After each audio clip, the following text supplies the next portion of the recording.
dziko ladziwa kunena kuti mwambo wa SKC Foundation invitation zina zinali za fake, ndipo izi sizinachitike mu mdaliso wa Mayi Mary Chilima.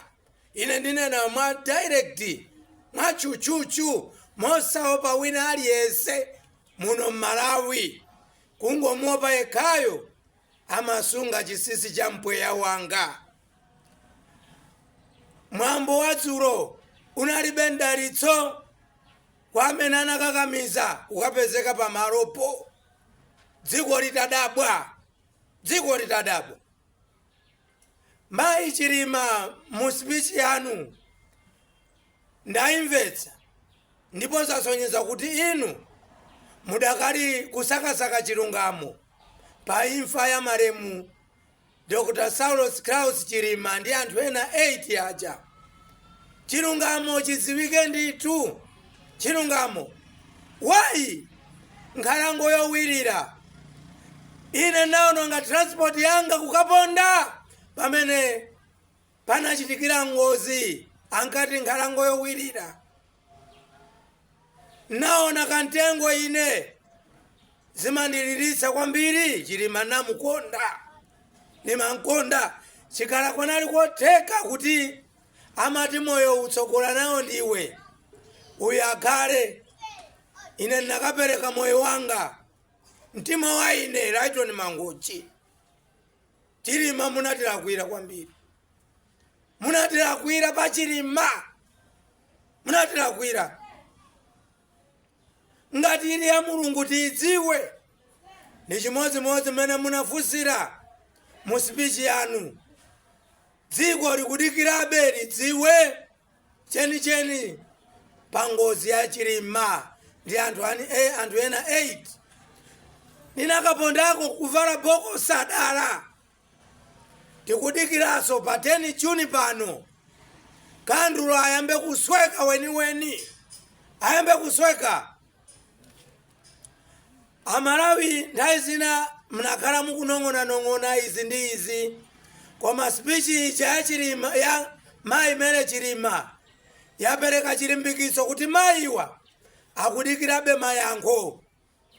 Ndiye ndikupempheni Mayi Chilima kunena kuti chiganizo chimene anapanga DK amene akusunga legacy ya malemu komanso entire team NGC ya UTM, chiganizo chicha muchilemekeze.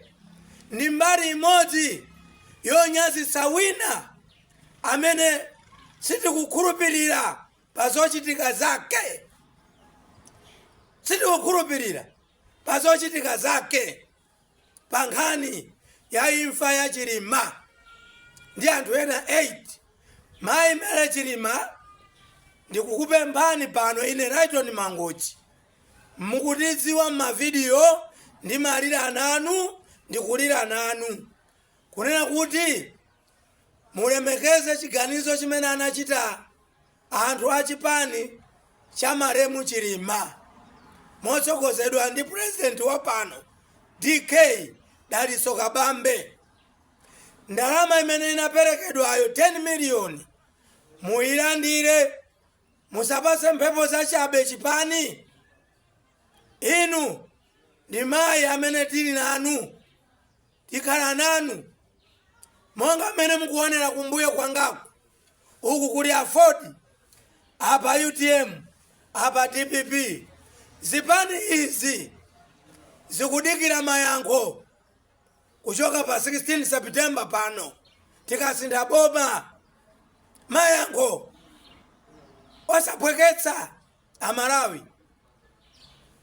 Dziko ili kusiyirira zopusa ngati zinachitikira pa ngozi ya Chilima ndiye kuti andale wonse azitha ngati nkhuku. Sizomveka iyayi, sizomveka. Mayi anadiserve kuti mpeze yankho lenileni.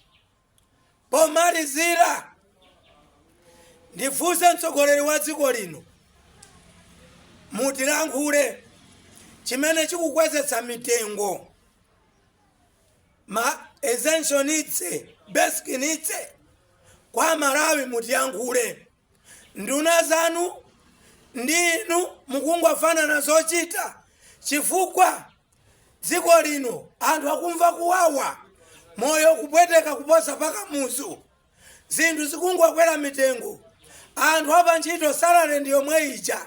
Komanso munthu wa mmudzi akwanisa bwanji thini la chimanga 32,000.